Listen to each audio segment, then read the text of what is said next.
Welcome to I Just Don't Know, a podcast where we try to learn something new, challenge my opinions, and hope to make the misinformed informed. I can openly say I've spoken when I did not need to, been unnecessarily controversial, and shared my misinformed opinion, thinking it was not. I am Rob Clulo, and in this podcast I'll try to learn the rights and wrongs and take on a new topic each episode that I think I knew, but in fact, I just don't know. This episode is about just beyond the horizon and our neighbourhood on a scale a bit bigger than just down the road.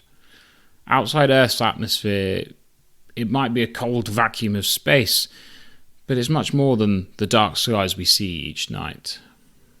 And while it's mapped by distant, shiny stars and planets like Venus, the evening star that we'll see more of as we head into the spring, our planet's neighbourhood, or very local neighbourhood, while it does have one natural occupant, the moon, and while this is a long-standing tenant of the neighbourhood, it's begun to share it with more and more man-made space probes, satellites, dead satellites, the International Space Station, but most concerningly, more and more space junk. We all love a clear sky at night, especially if you live in the countryside or on a trip out of the city. And my assumption in this episode is that while I enjoy this view and the glistening stars and the constellations, and they're very aesthetically pleasing, and they do inspire curiosity and awe, and we all sort of love to sort of just take in the sort of sheer size and realize that we are just this small planet in something so much larger that we have yet to discover. And I also love how the view into space and the stars is a leveler. It is the same for everyone, no matter who you are. But I did not realize that there's a lot of things we don't see, and a lot of things we can't see with sort of the naked eye, that in our sort of close orbit of Earth, while there is the International Space Station that is serving lots of purposes and thousands of satellites that give us internet, mobile phone, signal, and much more, there is a lot of things that is doing nothing. And I know that the space industry and the satellite industry has grown a lot in the last 5 years, with the rise of Amazon and SpaceX venturing into this space, with Elon Musk leading the latter. The massive growth in this industry actually should also be aware of what it's doing to this close neighbourhood and to that perfect view into space. That, quite frankly, there is much more to it, and it is effectively doing damage potentially to our clearest neighbourhood that we currently have, and is creating space junk.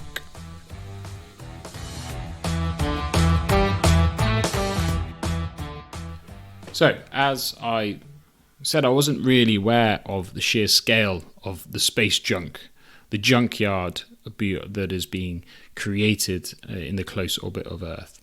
And through sort of discovery and learning a bit more, and hopefully for some of you to learn a bit more, is that there is a lot out there. And supposedly there is 128 million objects orbiting Earth, from flakes of paint to active satellites. And there are sort of areas of Earth that have sort of so much going on that it does potentially lead to collisions, and we'll go on to that in a little bit. But what we don't realize is that these tiny little flecks of paint they're in a vacuum, and they're getting faster and potentially accelerating in their orbits, and they're going at thousands of miles an hour. So a tiny screw could destroy the space station. And there was this great story that I've discovered that was pretty scary and wasn't aware of at the time. It was back in 2011, a piece of space debris was heading towards the International Space Station, and it caught them by surprise. NASA didn't have time to move, and the International Space Station didn't have time to move them in terms of move themselves into a different orbit, and therefore avoid this bit of space debris. So all they could do, the astronauts on the space station, was to go into the 2 capsules, the lifeboats, and potentially abandon ship. Because if this bit of debris hit the wrong part of the space station, it could destroy the whole thing. It could jeopardize the whole mission and years and years of work. Luckily, they didn't have to, and this debris didn't cause any critical damage. Later in 2016, though, a fleck of paint, as I mentioned, a flake of paint hit a window and destroyed a window into the International Space Station. It was going at thousands of miles an hour, 17 to 20,000 miles an hour supposedly, and it caused this damage to a window. So, how do we stop this from happening? How do we monitor it all? Well, supposedly the US military has a department that monitors all these objects 24/7, and as of a few years ago, they were tracking over 23,000 objects to be wary of which sort of 1,300, if I'm sure it's much more now, were active satellites, and they would track objects up to even the size of sort of 10 centimeters. That all were traveling at 15,000, if not more, miles per hour. So they had a lot to do and a lot of concern. And if you think, they use a really good comparison, a small tiny screw going at 17,000 miles an hour is like a full-on truck hitting you at 70 miles an hour, if not more. So it's pretty damaging if something like this does hit you or hit a satellite. And where the concern is that we are so reliant on technology. Uploading this and listening to this, you'll be using Wi-Fi or using your 4G or 5G, whatever. That's all satellites. And we're so reliant, our technology has become so much more reliant on satellites and that technology. We don't realize that if something was to jeopardize this, we would be in big trouble. And so this space junk is something to potentially be concerning about, and I wasn't aware. And with the growing rise of SpaceX wanting to send 42,000 satellites in the future to create a network around the Earth, and Amazon and the Canadian company and China's mission, even Pakistan and India are also sending satellites and some sort of space ventures. There's going to be thousands of even more comparison to the last 30, 40 years. And while we have been sending space probes and launches for the last 60 years, and there might be over 11,000 space missions that have been sent to in Earth's orbit, and while only about 3,000 are active, that's nothing in comparison to just 2021. And I have seen a graph on this of just the sheer exponential growth in numbers of space probes or satellites being sent into space over the years. The last 5 years, it's doubled, I think, every year. They sent more than 11,000 in 1 year.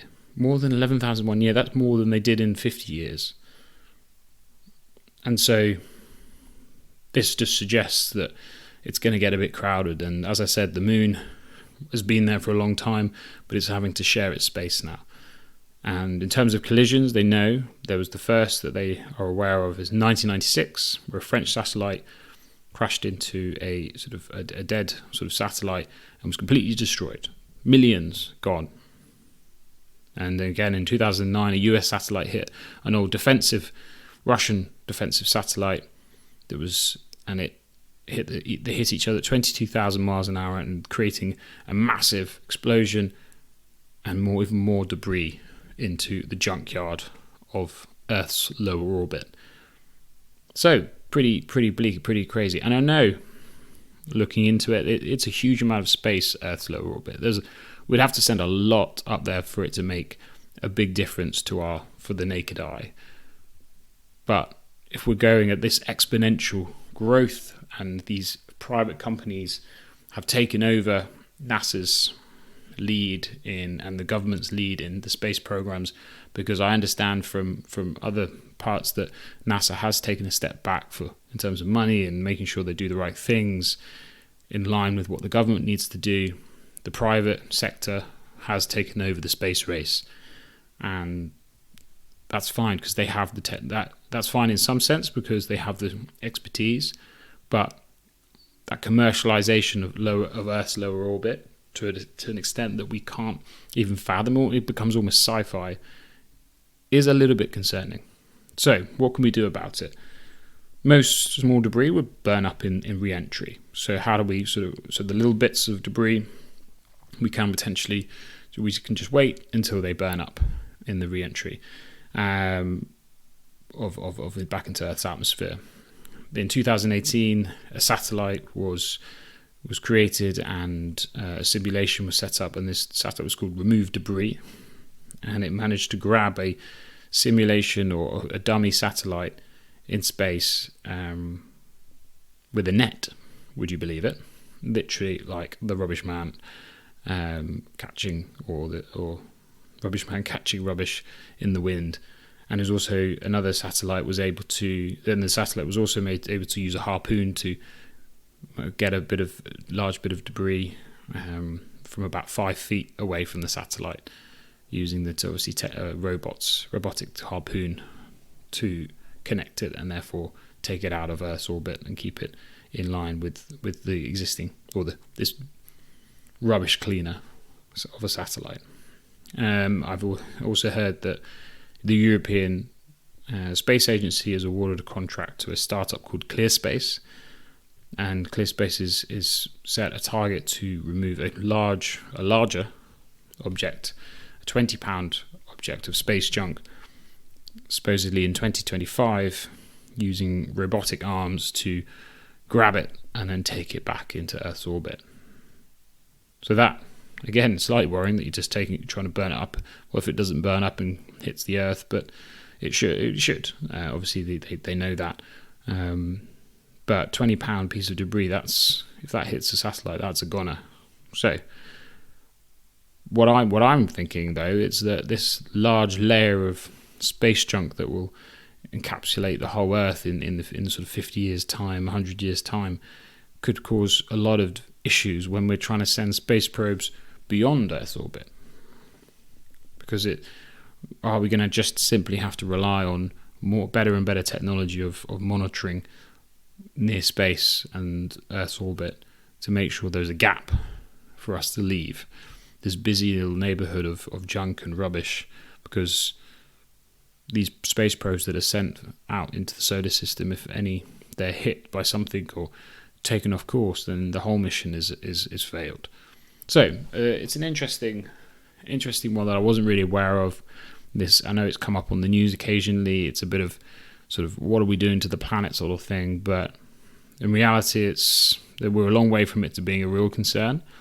But when I was thinking about this, and on a clear night you see this sort of epic view of space, what we don't realize is that there's a lot of things that we're influencing that is a bit closer to us, that perhaps we need to be a bit more considerate. I'm not saying we don't send these satellites up. I'm not necessarily saying that we take it away from the private sector, but I think these space agencies have become aware of it, and they're now working on the long term and even in some sense the short term with this Swiss startup ClearSpace, trying to remove this potentially dangerous bit of space junk in a few years' time. While we're sending new satellites up, we need to clear away the old ones.